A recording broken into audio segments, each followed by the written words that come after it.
una de las incursiones de la Apple fue una consola de videojuegos. Una consola de videojuegos. Eso fue lo primero que... O sea, no lo primero, sino... No, eso fue ya en los 90 para el 95, exactamente. ¿Y qué pasó con esa consola? Bueno, ya sabes por qué se desculó. Sí, pero ya sabemos qué pasó porque no existe. Se llamaba la consola, vamos a poner foto y video en postproducción, la Apple Pipín. ¿Pipín? Pipín, un amigo, un compañero, Pipín. Sí. Apple Pipín, saludos a Pipín. Comenta y comparte. Sí. Mira, fue una consola de videojuegos comercializada por Apple en el 95. Estaba basada en un procesador de 600 MHz, un modem de 14 kilobytes. Sí, muy avanzado para esa época. Y un modem de 14, que era más o menos el óptimo para esa época. Y una versión del sistema operativo de la Macintosh, ¿verdad? El objetivo original era crear una computadora barata dirigido a funcionar con títulos basados en CD, ¿verdad? Ese era el concepto, usa CD. Específicamente los juegos, pero también funcionando con computadoras que se conectaban en red y disponía de un CD-ROM de 4X. Hasta ahí, ¿verdad? Un maquinón. Ajá. Para cuando la Pipín fue lanzada en el 95, el mercado ya estaba dominado por el PlayStation 1 y la Sega Saturno. Y ya por ahí venía ya el Nintendo 64. Ve cogiendo, ese es el primer strike. Todas las consolas que eran mucho más potentes que la Pipín. Costaba allá para ese entonces. Sí, costaba $599. Y cara como el diablo. Y para ese entonces. Para su momento, así mismo dice aquí. ¿Cuál fue el fuetazo final? Dígame usted, señor. Finalmente la Pipín como tecnología sufrió debido a la aparición tardía, como dijimos anteriormente, que ya el PlayStation... No, ya había unas consolas establecidas ahí. Mario, por ejemplo, que para ese entonces, cuando mencionó Mario, era Nintendo. La 64. Era 10 Pipín. Jesús santísimo. Exacto. Entonces... nada, tuvo pocas ventas y tuvo un lanzamiento limitado en Estados Unidos y en Japón duró hasta el 1 de diciembre del 97. En el 2006, de manera de anécdota, la Pipín fue votada como los 20 peores productos tecnológicos de todos los tiempos. Claro que estaba. Por la revista PC World. De los 20 consolas peores de la historia estaban. No, pero dime tú, casi $600. Coño, para ese entonces. Un huevazo. Pero ni ahora mismo tuvo un Play de eso. El Play, yo creo que el primer Play salió como en 300, si mal no recuerdo. Como mucho en 400. No, está bien. Que con eso tú te comprabas el Play y como 10 juegos. La Apple III se deculó. Sí. Eso fue un fracaso. ¿Cómo así? Fue una computadora personal diseñada, fabricada y comercializada por la Apple Computer. Fue lanzado en mayo del 80. ¿Cuánto dinero es eso ahora mismo? Sí. Y se quitó del mercado en el 84. Tras devenir en el primer gran fracaso comercial de Apple. A ese entonces ese fue el primer huevo que ellos pusieron. Nada más duró 4 años. Estaba dotada con un microprocesador de 8 bits para un máximo de 128 kilobytes de memoria RAM. Teclado incorporado, una disquetera interna de 143 kilobytes. Que eso eran los discos de 5.25 pulgadas, que eran unos discos grandotes. Okay. Ese lío que hasta ese punto tú dices, oye, que no es perdedera. No, pero dame el precio de eso. Como la Pipín. Apple III fue vendido en 2 versiones que variaban entre 3.495. ¿Para ese, para los 80 y pico? No. Y la otra, 3.815. Digo, también... con un procesador un poquito más caro y un monitor incluido. Sí, pero también hablamos de 80 y pico. Cuando mencionan 3.000 y pico dólares, para esa época también el peso no estaba tan devaluado. Sí, pero allá, entonces, eso tú eres muy inteligente. Oye, eres más completo. Entonces, también no se sorprendan tanto. No, tú eres el mejor. Pero entonces, ahora yo te voy a explicar el asunto del precio, porque entonces ahí entra la competencia. Si tú tienes una computadora que es lo mismo, mucho más barata, ¿por cuál tú te vas? No, y entonces que la gente ahora mismo no estaba con eso. No, porque estoy ahí, por. Sí. La gente lo que quería era solución inmediata. No, y que en ese entonces ya la cosa ha cambiado mucho, pero más del 50% del mercado de la computadora era para empresas, no gente en la casa. En la casa no había una computadora. No. A menos que tú seas multimillonario. Exacto, pero también en ese entonces la gente no tenía esa fantasía de que no, porque tengo un iPhone. No. La gente quería funcionalidad, buscaba la gente. Sácale ¿Qué hace los eso? cuartos. ¿Y este qué hace? Lo mismo. ¿Y cuánto cuesta esta? Me voy con este. El problema del Apple III parecía que las placas y los circuitos integrados estaban alojados en espacios demasiado pequeños. Se calentaba demasiado. Con poca ventilación. ¿Ya? Dando como resultado el sobrecalentamiento. Y menos que eso estaba tablilla cuando el bajo quemado. Cuando la computadora se encendía, los chips se sobrecalentaban y se movían de sus ranuras, punto al cual el ordenador fallaba y a veces se quemaba. Coño, con $3,000 y pico no. Es un lío. No. Entonces de culado se fueron ahí. El entierro fue lanzado en mayo del 80 y el 9 de noviembre del 83 se lanzó una versión mejorada de Apple III a un precio de $3,000. Más avanzada, pero más barata. Okay. Pero como quiera, que solucionaba los problemas de calentamiento. Pero ya el palo estaba dado. Ya la gente cuando no Apple III, yo no quiero esa vaina. Ya el Apple III había adquirido una reputación negativa y las grandes empresas estaban moviéndose rápidamente hacia la IBM. El 24 de abril, la revolución del 84, Apple oficialmente abandonó. ¿Tú entiendes? Sí. No me resolvió el Apple III, me fui para la competencia. Seguimos con el otro invento que se deculó, la Apple Quick Take. O sea, eso? Toma rápida de una foto, Quick Take. Es una línea. No compré a la Kodak. La Kodak está metida en esta vuelta. El más completo. Pero foto te daña la Kodak. Yo te copié, yo te lo copié, ¿verdad? Es una línea de cámaras digitales. Cámaras digitales que Apple empezó a desarrollar en el 92. Cuando aquí estábamos tirando fotos en rollo, que había que ir a buscar la foto a los 5 días. En el malecón, bueno, todavía en el malecón hay, pero ya con cámara digital. La Polaroid, la tuve con la Polaroid. Y se metían abajo los poloches, los tigres. Ya la Apple en el 92 estaba hablando de cámaras digitales. ¿Pero qué? Bueno, lanzaron 3. La Apple Quick Take 100 fue la primera cámara digital fabricada por Apple y se puso en el mercado a partir del 94. Su batería era para 120 fotos y 60 fotos en caso de que tuvieran flash. Ok, tenía batería limitada. Exacto. En cuanto a la capacidad de almacenamiento, permitía realizar hasta 8 fotografías con una resolución de 640 por 480. Eso era, ya tú sabes, muy chiquito. Demasiado chiquito. O 32 de baja resolución. Más resolución bajita, exacto. Okay. Exactamente la mitad, 320 por 240. Las fotografías eran de 0.31 megapíxeles. ¿Eso era borroso? Eso ni un megapíxel. Una de las desventajas de la cámara es que no contaba con una pantalla para ver las imágenes tomadas. Tú sabes que con el celular tú tiras la foto y tú ves. No, pues. Está nítida. Sí, bórrala. Esa no tenía esa pantalla. Ok. Para ser digital, porque ninguna la tenía en ese momento, me imagino nada. Yo. De modo, el hoyito. Sí, ya. De modo que para visualizarla había que conectarla a una computadora, en este caso a una Macintosh. Una cosa de ellos. De ellos, porque la por siempre de ellos.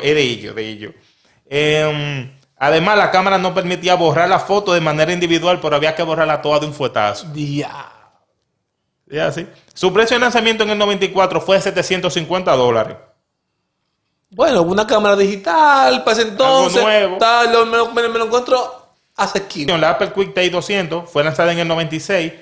Apple cambió el fabricante de la cámara, de modo que cambió a Kodak por Fujifilm. La primera la fabricó Fujifilm y la segunda Kodak, como tú dijiste. O sea, no, porque Kodak siempre ha sido bueno en cámara. Sí, fue la última generación de cámaras digitales. Contaba con nuevas funciones, usaba tarjeta de almacenamiento de 2 a 4 megabytes. Lo más destacado es que se incluía una pequeña pantalla para visualizar la fotografía. Ahora sí. Tomada. Pero la cámara funcionaba con 3 pilas AAA. Tras de estar de más de 3 años en el mercado, pasaron por varios fabricantes, como dijimos, Fujifilm, Kodak, etcétera, etcétera. Y entonces, no llegó a conseguir los beneficios de marca esperados. Otra marca que seguro tuvo ahí, la Nikon. No dude, porque no Nikon es buena también. La tercera no la vi. Nikon entonces, uno de los factores que propiciaron el fracaso es que las empresas anteriormente mencionadas como Kodak, Fujifilm, Canon y Nikon.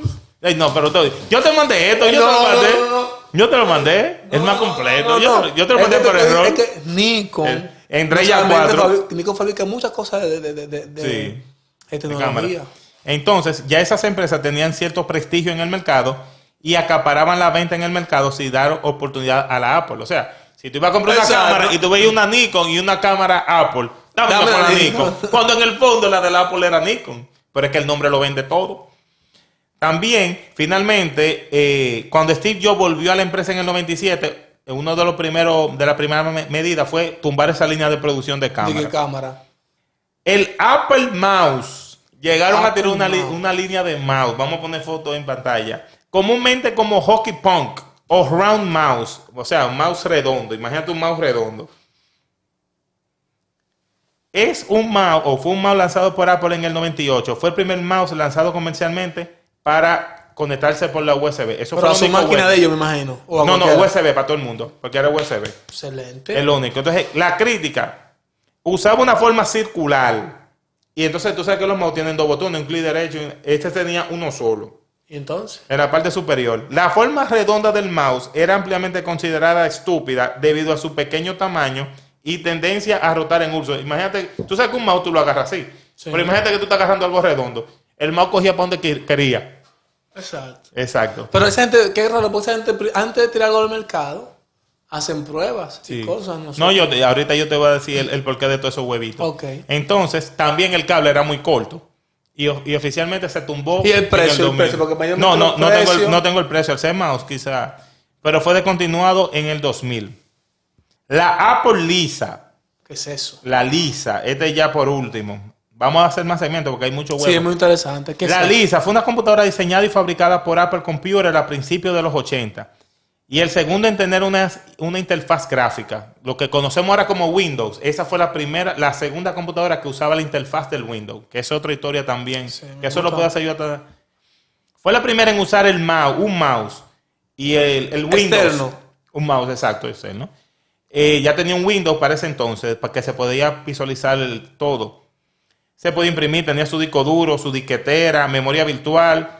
Y un software suite ofimática, que es lo que conocemos ahora como el Office. Ya esa Lisa lo tenía. Y recuerden que esa computadora, porque como tú mencionas 84, ¿84 quién? Solamente eso era, no, y que eso era para empresas mayormente. Quizá un par de gatos lo tenían en su casa. Sí. Que tú te pones a ver los anuncios, el que está viendo el video, cuando acabe este video, puedes poner anuncios de toda esa computadora Apple. Y le vendían a la gente que tú podías trabajar desde tu casa. Sí. Eso era lo único, porque no era de que para chatear ni nada, era para trabajar obligado, para poner a producirla. Entonces, la Lisa fue anunciada oficialmente el 19 de enero del 83. Usó un CPU Motorola 68000 con una frecuencia de 5 MHz y 1 MB de memoria RAM. Lo último para su momento. Lo bobo. La primera versión de esta computadora tenía 2 unidades de disquete. Estas unidades tenían la reputación de no ser confiables. Eso eran los discos de 5.25. Sí. Esos discos eran malísimos. Lo que eran así. Más grandote. Ok, viaje. El uso de la memoria virtual junto con un sistema de disco bastante lento hacían por momentos que el sistema se frizara o tuviera lento. Se ponía lenta la máquina. Los clientes que la Lisa estaba dirigido se resistieron al alto precio. En gran parte optaron por trabajar con la computadora IBM, lo cual el precio ahí está era mucho menor. Lo que tú mencionaste. No, si no funciona bien la competencia. El otro gran problema fue la dificultad de los usuarios comunes de la casa de crear programas debido, oye el bobo. Tú un ejemplo, Julian Tours tiene una empresa de hacer programas y tú vas a hacer un ejemplo, un juego para la Lisa, para ponerte un ejemplo. ¿Qué sucede? Tú tenías que tener una computadora Lisa, comprar un software. De que lo venden también o el Apple. Tú compraste el software. Entonces, para tú poder crear el juego, tú tenías que comprar otra Lisa para poner a 2 computadores en red y así tú puedes diseñar tu juego. O un sistema de contabilidad, lo que tú quieras. O sea, que por ahí tampoco la pegaron. No, un lío. Entonces, básicamente, eso era otro problema. Oye, pero mucho fracaso. Sí, pero su éxito opaca su fracaso. Ese lío. Sí. Entonces, no contaba con un disco duro, sino que tú tenías que comprar un disco duro externo para poder trabajar. De ellos, seguro. De ellos. Tenía un costo de $9,995. $9,000. Según entonces. Pero $9,000. Redondearlo en $10,000. Y según los cálculos, la IBM que hacía eso mismo, que salía por $2,500, la IBM. Pero en el 80 y pico. Ellos terminaron de hacerla en el 87. Estás hablando de $10,000 por una máquina. Y la IBM. En 2000. La IBM salía en 2,500. No. Entonces, ya por último, unos datos curiosos. Mi gente, tenga atento a la parte 2 de los inventos que el Apple se desculó. Dato curioso. En el 89, la Apple Computer enterró cerca de 2,700 Lisa porque no se vendieron. Esa Lisa que mencionamos, la enterraron en Utah. Porque no sabían qué hacer, entiérrenla. Compraron un terreno en Utah y la enterraron ahí. Por lo menos era como 2 o 3 de recuerdo. Andan por ahí andan unas cuantas listas. Sí, porque se vendieron unas cuantas. Sí, sí. Entonces, el acrónimo de LISA, LISA, era Local Integrated Software Architecture. En español, arquitectura de software integrada localmente. Me disculpan el inglés. LISA. Pero habían unos rumores que Steve Jobs en verdad se lo puso en honor a su hija Lisa, su primera hija que nació en el 78. Ok. Entonces, Steve Jobs... No, pero mira, un dato muy interesante, claro, muy bueno, ¿verdad que sí? Entonces, este dato lo puse yo en el libreto para que sea... Cabe mencionar que eso es algo que tú mencionaste. La mayoría de esos inventos se lo hicieron tirando pata voladora cuando votaron a Steve Jobs de la empresa. Steve Jobs lo votaron... Steve Jobs lo votaron a finales de los 80 y lo rescataron cuando el Apple estaba casi en quiebra. Lo recuperaron en el 97. Y ahí fue que entonces él empezó a mochar todos estos inventos. Es decir, que disparate. La Apple... Hay que hablar de eso porque eso lo fundó él. Sí, no, y lo votan. Mire, eso yo puedo porque pasa en Estados Unidos es así. Tú fundas y tienes que tener miembros y ellos toman también decisiones. Entonces, esos inventos, la mayoría de los que vamos a mencionar, se hicieron tirando pata voladora cuando votaron a Steve Jobs. Entonces, cuando ellos estaban con la soga al cuello, ahí lo contrataron de nuevo y el resto es historia. Duda, Julian, parte de la historia de la Apple. Me gustó. Esa historia de la Apple es digna de estudio. Así como hay contenido malo, señores, también tenemos otro tipo de contenido. De que Baby Dillon, de que la chácata. Me gustó mucho, me gustó mucho. Vamos a traer... Aprendí cosas que no sabía, claro, de la Apple. Yo vamos a traer más contenido de cómo se fundó la Apple. Pero tenemos un contenido ya que habíamos hecho. Exactamente. Entonces, antes de pasar a eso, mi gente, a suscribirse, comenta si te gustó el segmento. Y de ñapa, porque hay una ñapa, nosotros hace un tiempito publicamos que el primer iPhone se deculó. Y eso lo hizo Steve Jobs. El primer iPhone se deculó. ¿Dónde pueden ver eso? Adivina. No sé dónde lo pueden ver. Aquí, señores. Vayan a ese link. El primer iPhone deculado. Y ahí lo va a llevar ese link directamente a ese contenido. El primer iPhone que se deculó. Si no me lo crees, déjame en los comentarios. Entonces, esto fue todo por historia biográfica con un chin de cultura pop. Así mismo. Mr. Julian Tour, nos vemos.